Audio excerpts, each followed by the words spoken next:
Welkom bij de podcast Expat to Repat, je weer thuis voelen in Nederland, waarin ik, Mirjam de Bakker, jou aan de hand van mijn eigen ervaringen en de verhalen van andere repats meeneem in hoe het is om weer terug te verhuizen naar je thuisland. Zodat jouw terug naar Nederland reis sneller en fijner verloopt dan de mijne. Hi and welcome to another episode of Expat to Repat, feeling at home in the Netherlands, your home country. Today I am talking to Karlijn Jacobs, and Karlijn is the world's first ombudsperson for international children and families. What that means and what she does, we'll be able to explore in this episode. But first of all, welcome to the podcast, Karlijn. Thank you, Mirjam. Thank you for having me. Yeah, it's great. It's so nice to meet people that are as passionate about expat, repats, relocation, families. Looking forward to explore your journey and that of your company. As always, we start with the first question, the beginning of it all. You are Dutch, your family is Dutch, you were living in the Netherlands, but one day you decided that the expat adventure was the way to go. So what triggered that? What happened? Oh, I still vividly remember that day. It was a Friday, somewhere in 2009, I think in the beginning of the year. Yeah, it must have been April-ish. And it was in between therapy sessions. I was working as a children's and family therapist at the time, that I remember picking up my phone, and this is back before we did instant messaging, WhatsApp, whatsoever. And I had a text message from my now husband, and basically the message read, "What about Shanghai?" And I remember thinking in that split second, like, this is an odd holiday destination to add to our short list. We were contemplating, he wanted to go camping in Europe, like Italy, for example. We had been there before. I was rooting for something more exotic. I think I was looking at South America and doing like something more adventurous. And then this Shanghai thing came into the mix. But I must admit, initially, I forgot all about it, went on about my working day, doing my therapy sessions. And it was only on my drive home that I realized, like, not sure what this guy is up to, but we're not talking vacation. So over dinner that Friday evening, he explained to me that his employer then had offered him the opportunity to go on an international assignment to Shanghai, China, for a period of 2 years. And we had the weekend to decide. So we had a couple of days to figure out, are we doing this, yes or no? And for us, I don't think we ever knew for sure, yes, we want to do this, but we did know that we were going to regret whatever this, like, if we were going to regret the decision that we were making, we would rather regret it from the point of having tried it, having said yes, and then finding out this is not for us, than realizing that we said no and then forever regretting not even trying it. So we said yes on a gut feeling of, okay, let's do this adventurous thing, and then we'll see how it works out for us.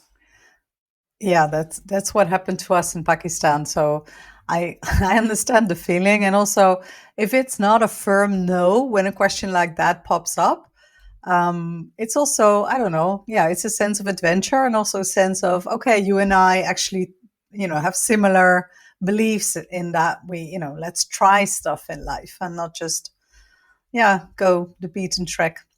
Exactly that. Yeah. So Shanghai it was, you had a weekend to decide, you were like, okay, let's go for it. But you were working, you had your own clients, you had your own job. So how did that come into the equation where you're like, okay, we'll just see what happens because I can understand that you have certain qualifications or diplomas that might not be valid in China.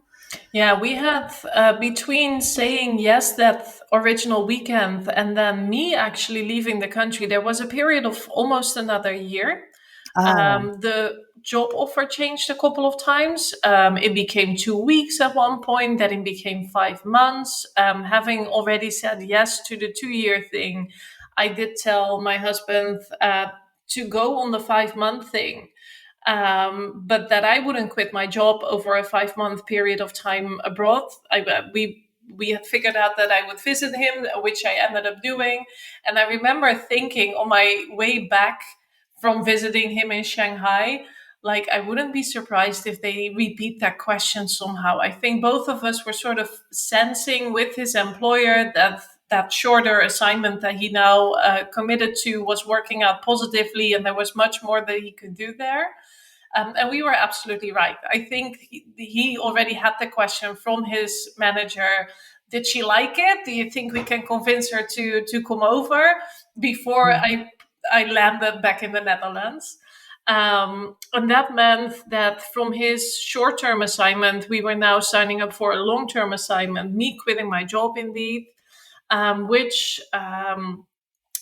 knowing the relocation industry these days, many organizations have like a dedicated global mobility team in place, people that know the drill of international moving, all the relocation support services that are needed, etc. We didn't have that. We had very caring, smart, well-intending HR people, both locally in the Netherlands.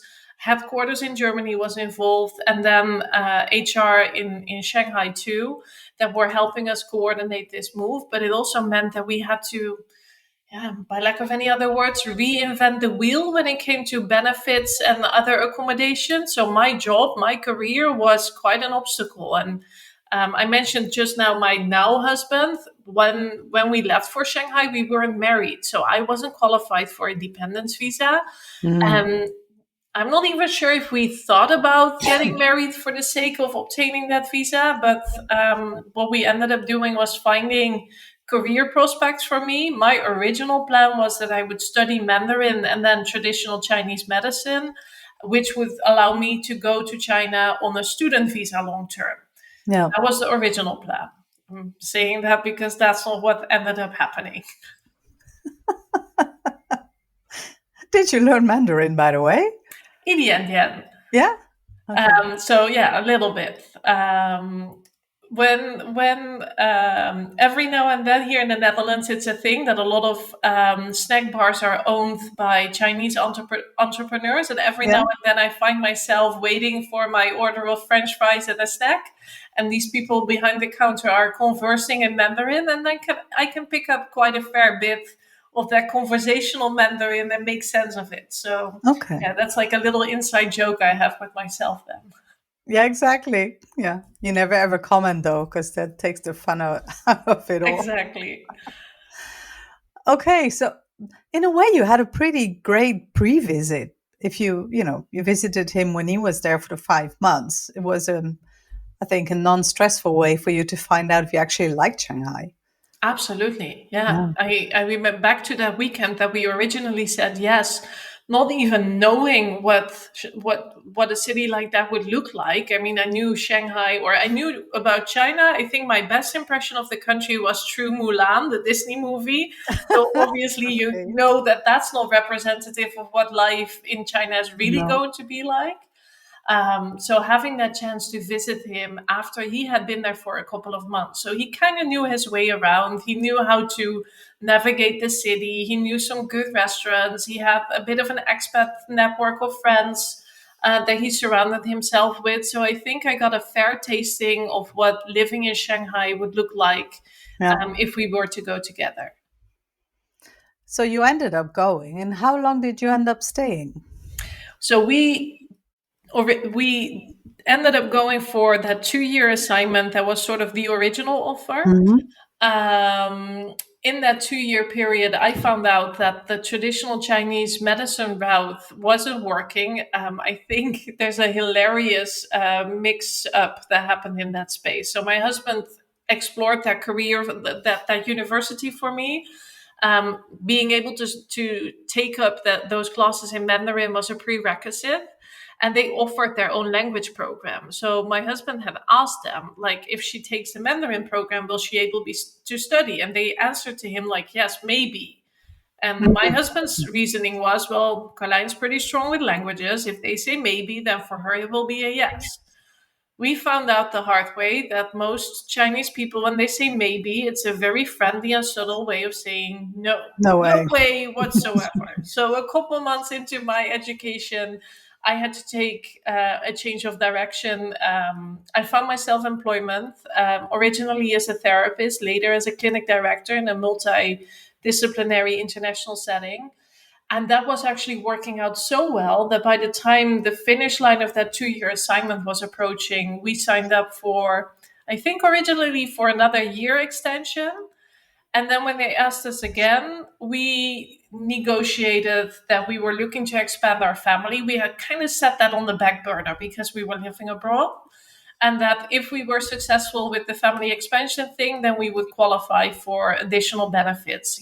My husband had a couple of colleagues who had moved with their children. So we got like Okay. a comparable package to them, from a housing perspective, but most importantly, transportation. It's not a safe Yeah. city to put your child in a carrier in the back of a taxi. No. So it ended up being, long story short, 5.5 years before we repatriated. It was the due arrival of our second daughter that made us decide to go home. Yeah, you decided, okay, it's better to have her here. Yeah. Yeah. I think we found ourselves, well, and you know this, I know it's part of your story. We never planned to be long term expats. We just Oh, extended and extended. And then by the time the 5 year finish line came inside, then we were talking about another extension. I even think they had a couple of job offers on the table for the same employer, but in more friendly locations. Air quality was really bad in Shanghai mm, by the time that we repatriated.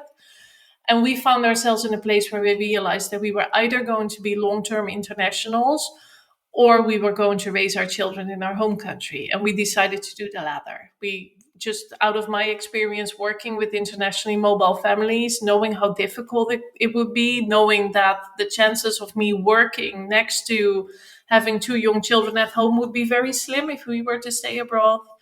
And just missing home a little bit after 5 years, the final decision was to repatriate.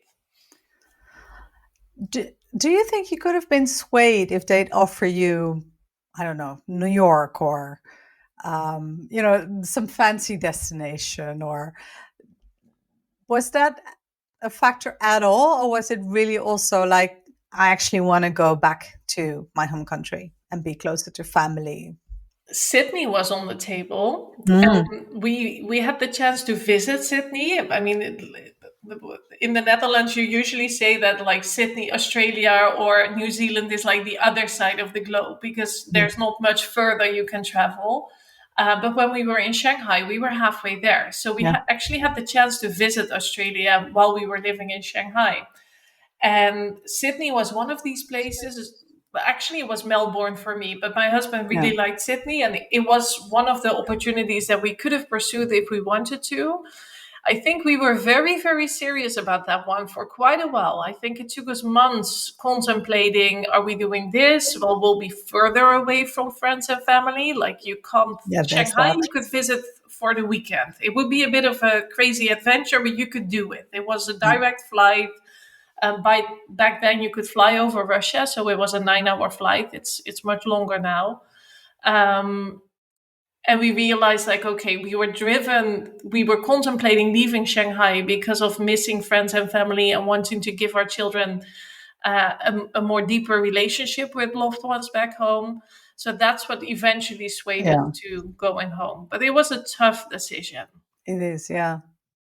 Yeah, we ended up staying for abroad for 14 years. So I hear you. But I think after Pakistan, I mean, Pakistan was lovely, honestly, but it's not an easy country. Um, we went to Singapore, which was like the opposite. It's Hmm. like Asia for beginners. Everything was really well organized and loved it there. But it's not a place where you want to grow old because, it's still a bubble in a way. And we were offered London. Oh, actually, we had to go to London for different reasons. And I loved London, and London is close to the Netherlands, so that actually worked out. So we were still abroad, still able to work, um, but it was much easier for friends and family to pop over. I mean, everyone wants to come to London. So that I think that is what, yeah, what kept us away for longer. But I can see that, Australia is not an easy place for people to commute, and also at one point, yeah, well, all about family and family relocation. Um, you made the decision to move back. Were your children Dutch at all? So the youngest, she was born here.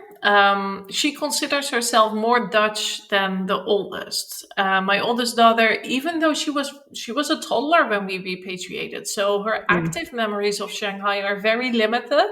There's a few where I suspect that they are genuine memories from herself, but a lot of it is based on pictures and stories. And yeah, as you can imagine, she craves those. She really, it's part of her identity that's really important for her.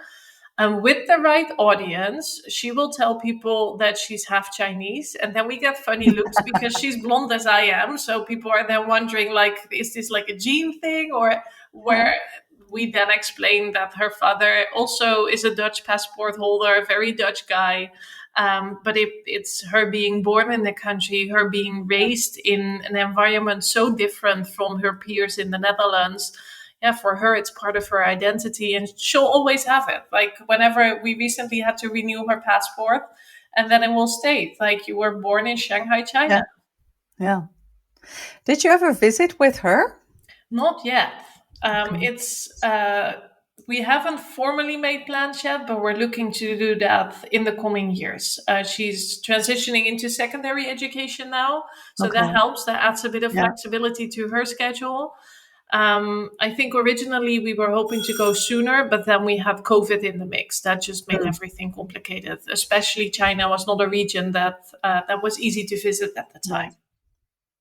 No, our son is 20, and he's really been asking now for a couple of years, can we visit Karachi, because I want to see where I was born and what I remember. And I, being a third culture kid myself, what I know is probably the thing that will hit you most is smells. The smells of certain food and the air, and somehow that is, that triggers memories. So I'm really curious to see what he remembers, and it's just a fun thing to do, I guess. Absolutely. Yeah. Yeah, I look yeah, forward to hearing what his memories were, and thinking about it. Yeah, I can yeah, imagine with my daughter, it will work the same way. The things that she is the strongest triggers these days is the food that she used to eat when yeah, she was there. Like that's immediately she will start talking about China. Whereas usually she's a bit, well, I think I share that experience with her. There's a lot of people in our lives that have visited us or that have seen part of it, but they're very local to the Netherlands and they know us from here. And it's almost as if we've never been away. Like it's not part of active conversations. And I can tell with my oldest that she feels the same way. So she won't actively bring it up because it's no, just not something that she can easily share with most of her environment here. no. Oh, it's a shame. Well, luckily she can share it with you guys. But yeah, it'll Absolutely. be interesting to see, when she gets older, whether this will give her an extra sense of adventure. Like, I'm always curious to see if my son will stay in the Netherlands or if he will just leave as soon as he has an opportunity. But Yeah. my daughter, she's always talking about New York. You already Mm. mentioned it as a location that has a draw to it. Like she's literally telling us that she's saving up for a ticket. She'll go to New York as soon as she's done with secondary education. She wants to study abroad, live abroad, and yes, we Yeah. can visit her as much as we want, but she's not planning to stay here. Yeah, well, it's our own fault, right? Yes, exactly. Um, we're way off topic, but I just like to know about your and your daughter's experiences, because I think it's a big part of what we do. Our choices affect our children and their view of the world, and I do think that they're able to have a broader perspective on the world, and they're not, yeah, they know other than just the local scene, which I think is enriching in a major way. Um, After 5.5 years, so you repatriated your daughter, or second daughter was born here. How was it for you to be back? Was it as you expected? It was not at all in line with our expectations. I think we knew we signed up for another roller coaster, maybe a roller coaster in reverse compared to our experience of leaving from our home country to Shanghai. We signed ourselves up for a bit of trouble too. My husband was offered a job in headquarters in Germany because they didn't have a job available for him locally in the Netherlands. There was a bit of a promise and I think a bit of an expectation on our side, a manager that really tried hard, but the conclusion was that if my husband wanted to continue his career building on top of his international experiences, it would have to be a headquarter role. And what ended up happening is he was offered to work in Germany from basically he would leave the house Tuesday morning before any of us would be awake. And then he would come home Thursday evening after the kids would already be back in bed. We had a couple of weeks where he wouldn't have to go to Shanghai right around the time that I was delivering our youngest. So a bit of the night shifts we got to share between the two of us. But I also did a lot of those night shifts by myself while my husband was working abroad. I could call him if I was really tired. He would be very much okay with me waking him up in the middle of the night. But that's not what We you moved signed up for. houses in that same period. So it was a bit of a crazy time, those first 6 months or so Yeah. after repatriation. Originally, the honeymoon feeling of being back home and the ease of shopping in my favorite supermarket did outweigh the costs of our lives being turned upside down. But yeah, after a few months, it was taking its toll. It was a rough return, not at all what we expected what our lives would be like. Did you find a support system around you? Because, that's one of the things we miss when we're abroad. Having your family and friends close by. I know you relocated to a place to be closer to your family. Um, so what was that a welcome thing? Did you have like your support system back, or was that different also? Um, we returned to my husband's hometown, so that really helped. I think originally, and it might have been self-imposed. It probably was self-imposed. I think I originally sort of slotted ourselves back into the rhythm that we had with our support network before leaving, before having kids. And it really took me years probably before I started to rely on that support system and using it beyond just basic needs or really crazy exceptions. I think I could have relied on that support system much sooner than I actually did, but it was just me putting up the bar very high for myself, me not wanting to ask for help that I felt I couldn't repay to that support system, not being used to having a support system, being too busy to coordinate my support system, probably a combination of all of the above. I don't know how if I, would have done that with two small children. I mean, it sounds like the logical step, right? And it sounds like the right thing to do. It doesn't sound like your husband's company was very aware of what a family would need when relocating. I don't think, yeah, not for a single second, I blame them of anything, but I think they went in as No. ignorant as we did. I don't think anybody Yeah. really thought twice about how doable is this? How, like, are we asking something that's even reasonable? In hindsight, I mean, I now know that split family assignments is like a category on its own and it comes with its obstacles and with its hurdles and with specific requirements for support. But I didn't know at the time. I just felt like we committed ourselves to this. It was per our own choice, not as if we had many good options, but it was a decision that we made. So now we need to carry the weight of it. Yeah, so you made your bed, you have to lie in it. But Yes. yeah, yeah, exactly that. It's interesting though, because I hope that more and more companies are aware of the fact that you don't not only do you send someone away on an expat assignment, you have to take care of them when they come back too, and especially with a split assignment. God, there's so many things to think about when you come back. It must be overwhelming. It really was overwhelming. And I think what would have really helped us is if part of our experience would have been normalized. I remember when we left for Shanghai that we at times felt really lonely. It felt as if we were the first ever doing something. I didn't expect, but I sort of knew I would have that feeling doing something very foreign to me, literally and figuratively speaking. I didn't anticipate that for repatriation. I didn't expect that my working experience, my career had blossomed in Shanghai. I had taken on management responsibilities. I had such extensive work experience. I wouldn't make it to the second round of any interviewing.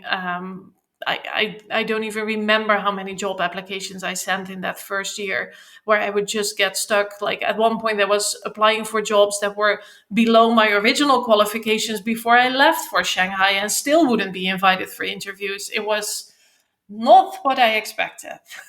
No, sorry, I'm laughing, but it's yeah, same experience here. It's just not valued. You think, oh, but I've got, such amazing skills and you learn so much abroad and it strengthens you as a person. And you're like, why doesn't anyone see that? But oh, everyone here is in their own bubble, and Dutch recruiters who never left the country, they just don't know what to do with you or your resume. Yeah, Yeah. exactly. Well, that's why we do a lot of career coaching, but that's beside this topic. Eventually, I mean, your career blossomed, luckily, again. You did find a job. At one point, I'm hoping for you it got easier with the kids and your husband didn't stay away. I think it was 6 months, you said, the split assignment. Did he come back to the Netherlands after that for like full A time couple to years work? actually. So it was the Couple of first few years. Oh months we my. didn't feel the weight of the split family assignment as much because of everything that was happening.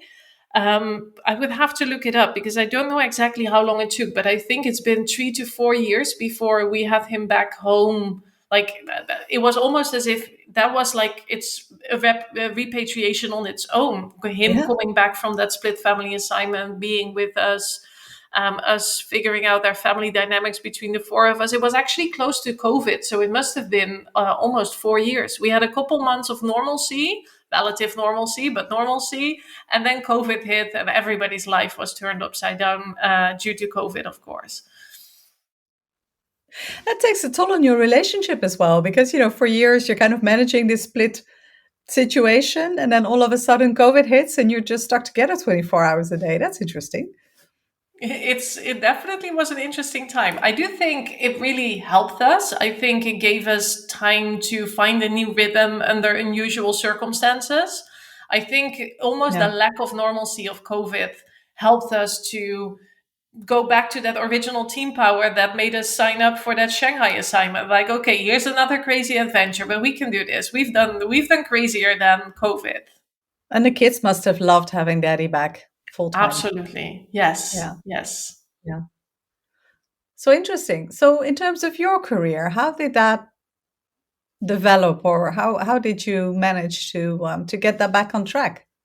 So every now and then I will, it's teasing by now.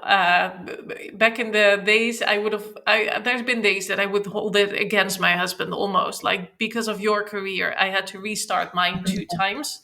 I had to restart it in Shanghai. I had to restart it back in the Netherlands. I tried for a little while. I think there was like an Expat Valley 1.0 version for a little while when my husband was still working in Germany. The kids were younger. I registered my own business, wanting to build a practice. When my expertise, when my experiences weren't recognized, I wanted to do something for myself. Back then, I would have told you that I failed because the idea not being good enough, the timing not being right whatsoever. In hindsight, obviously, the fact that we were a split family assignment and I had two very young kids were probably a major role in it not working out. I worked for a couple of years for an international education consulting company. So it was the closest I could get to continuing to use my professional experience working with globally mobile families, which I really, that's something I became deeply passionate about already in Shanghai. And then right around that same time, so it was COVID that made that my previous employer was focusing on their core business, very logical, natural business decision. And for me, the moment to do something crazy again. Now my husband was back at home, the kids were somewhat older.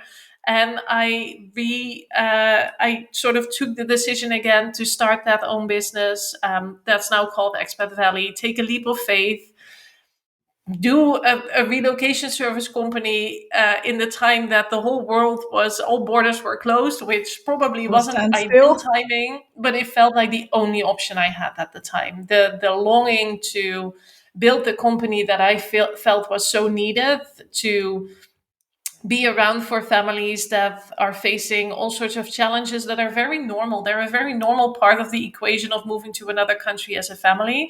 There's the tough situations too, of course, but every family faces obstacles, challenges, loss, and the grief that comes with it when relationship dynamics change. And to be a proactive resource for those children and families was something, yeah, it was in the making for so many years. So it was really great to do that.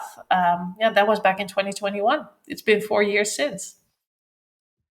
Yeah, good for you. It's been, I think it's so, I mean, you mentioned loss as well. I think when relocating, when repatriating, there's also a sense of loss because you're also saying goodbye to a certain lifestyle type of, you know, moving in an international environment that completely changes when you go back to your home country because all of a sudden you're, yeah, surrounded by your own people, and that's great, but it's also very different. So you have to find a new balance. And I guess also when you go abroad, especially with children and families, you don't know what you don't know. So you don't really know what obstacles are going to come your way. So it's good to have someone that actually is aware of that and that helps organizations put, how do you call that? Processes in place so that the support is available. So, tell me a bit more about Expat Valley because I kind of know what you're talking about, but for all the people listening that are like, "Oh, family relocation services sounds interesting. What is it?" It's our original starting point is the first aid kit with a D, pun intended. A set of educational toys designed for children that are internationally mobile, so they can learn about what it takes to move to another country. What are the different steps that are involved? Like as an adult, you can probably mentalize quite a few of the things that are happening, but as a child, it helps if there's stories from other children that you can use as a guiding point. Um, and then that evolved into full family support programs where one of my new favorite resources we launched that last year is Global Family Library. It's an online library that contains all sorts of tips from experts. A lot of these are short videos talking about a wide range of topics and so many more topics. As with any library, there's always more that you want to add to it, but it's a very good starting point. And because it's a digital resource, it's also a cost-effective way for families to get a first introduction to everything you want to know when you're signing up for an international adventure or when you're planning for repatriation or whatever stage of your relocation adventure that you're in. And then we offer a range of support services with the intention of helping families figure out what is it that keeps you lying awake at night. And is this something to genuinely be worried about? Or is it just one of these things that happens to parents? I'm now raising my children in my home country. There's still stuff that I worry about. Like, I don't think that will ever disappear. But being a sparring partner for families in that regard, being that support network, being that safety net that shares that experience of international relocation, that shares that genuine care for children's needs and well-being, and to function as a guide for these families in all the decisions that they need to make. We don't make any decisions for families. We don't tell them what to do. But yeah, here back home, if I have a question about something related to my kids, I often call my sister-in-law. Her kids are a couple years older. She's probably walked that path before me. So she's one of my resources. If I were to do that in an international context, I couldn't call her because she doesn't share that experience. So I think that's what we're wanting to be for these families: a sister-in-law, a friend, somebody that you trust, that knows what you're talking about, and that helps you care for your own children. Yeah, I have nothing to add. It's so good to no, but you're so passionate about it and so eloquent. Um, so you do this and you offer this support. The library, I think, is a wonderful idea to families. And how do organizations come into the equation? What do you do to help organizations make sure that there is support for families if they need it.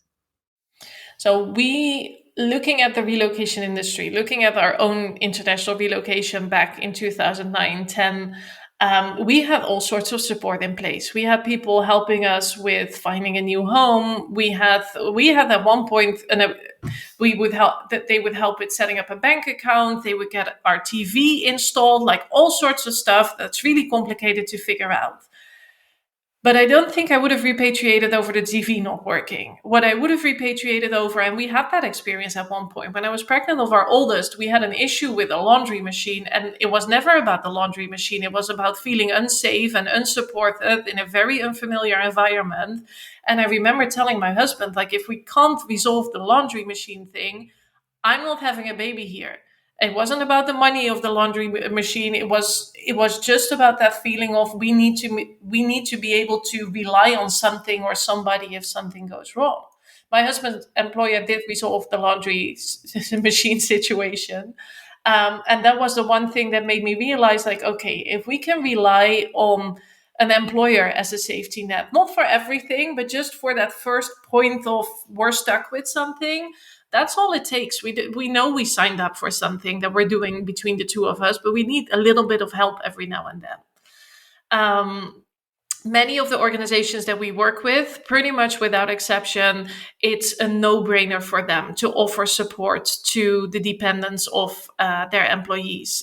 It's a no-brainer to care beyond making sure that all the logistics are in place: housing, schooling, destination services, the removal of household goods. It's a natural service to add, but it's often something that they've never thought about before. It's, for whatever reason, a lot of these relocation programs still seem to be designed from a period in time when perhaps there was an employee who was working, a partner who wasn't, he or she, often she, was caring for the kids, and when there was an international relocation, then that would be part of the job that the partner would be managing. Let's make sure the kids are moving and settling in okay.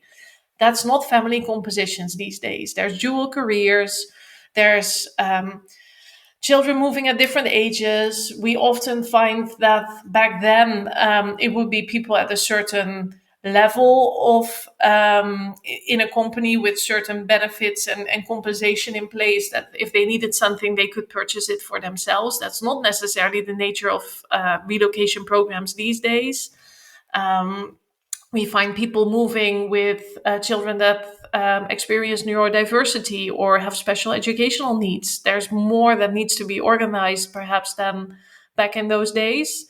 And it needs to happen a whole lot faster. That's another component that we often see. That back when we moved, we had a year. I mean, everybody wanted us to move as soon as possible, but there was never any real pressure, like you need to move on that such or so date.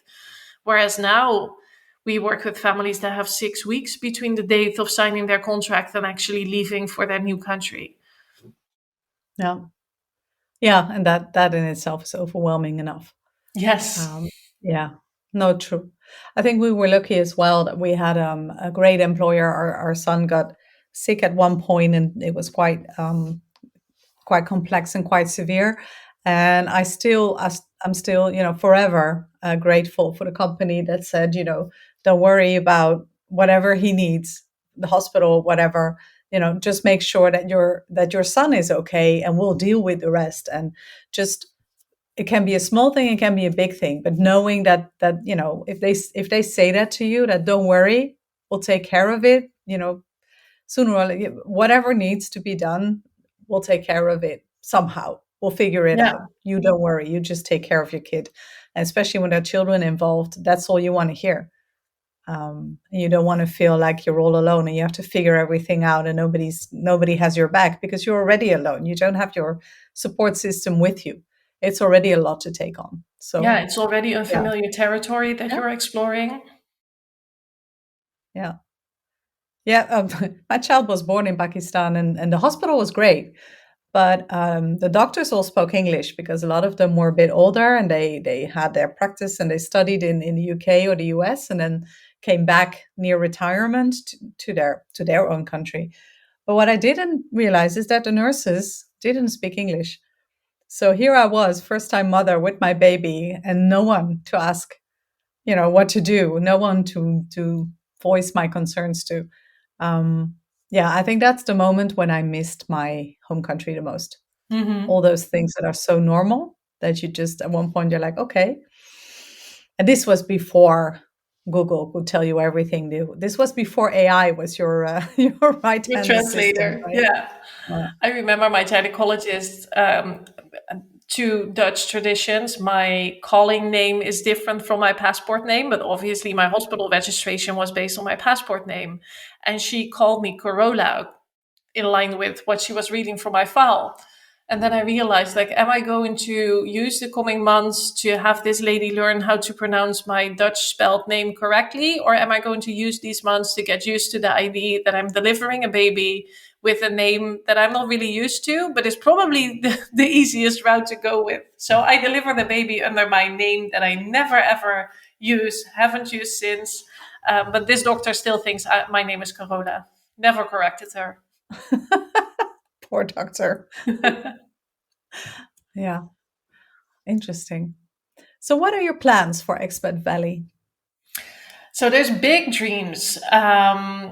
It isn't even necessarily about Expat Valley. The big dream is for people to know that they're not the first, not the only ones going through the adventures associated with international relocation or being a split family where one parent is away and the rest of the family is in the home country and living a global family life in that capacity. I'd love for these people to have access to the information that they need, know about the various things that they will be making decisions about throughout raising their children in an international context. We started our work in the environment of corporate sponsored relocations because it was familiar territory based on my previous roles, but also because it's a space where there is a certain level of funding when it comes to family support. But the big dream is to have our services extend to other internationally mobile children as well. I mean, of course, there's a huge difference from a socioeconomic perspective and from a life experience perspective between the child of refugees or the child of children of expats. I'm not saying you can compare these two as if it's the same thing. But if you're sitting next to one of these kids in a classroom, their experiences are very much alike. They are faced by a new language, a new school curriculum. They miss friends and family. They need to make new friends. They need to rebuild their identity. And these children are usually even more on their own. So there's this big dream to really impact as many globally mobile children and their families as possible. That's a beautiful dream. Yeah, it really There's is. days that I find myself lying awake at night thinking like, oh, however am I going to do all this? And then there's also days that I realize that I have, like, according to Dutch standards, I have another 30 years or so in my professional career. So 30 Yeah, years and it's gets you all a long drops. Maybe way. it's all. Might sometimes feel as like a drop in the ocean, but a lot of drops will actually make a puddle and will make an impact, and we'll start. Yeah, I think we'll start spreading the word, and this podcast is just one tiny bit of for that. But everyone that's listening, I mean, we have people listening from all over the world, either because they're thinking of relocating or because they just were tipped off by a friend in the Netherlands to listen to it. Um, so I don't know. I think as long as you keep using your voice, you'll reach people and you'll reach the right people and they'll talk and the movement will just get bigger and bigger. Yeah, that's really beautifully said, and I'm with you there. I do believe in that's how the sorry, tongue twisters here. I do believe that that's how the world eventually works. Like, if there's positivity, it will carry a very long way. Wow. Okay. I don't think we need to add a lot to that unless you feel like I've not asked you a very important question or if there's anything you want to share with with the listeners. No, I'm with you. I think we thinking about my journey. I mean, we could talk about this for days. I know you and I can easily go on a tangent, but I think we've covered the important bits. And reflecting on this conversation, I hope listeners will feel that there's parts that resonate with their experience, or they feel a tiny bit more prepared when they're getting themselves ready for repatriation. They know how to advocate for themselves, perhaps, when they're signing up for crazy adventures like split family assignments after repatriation.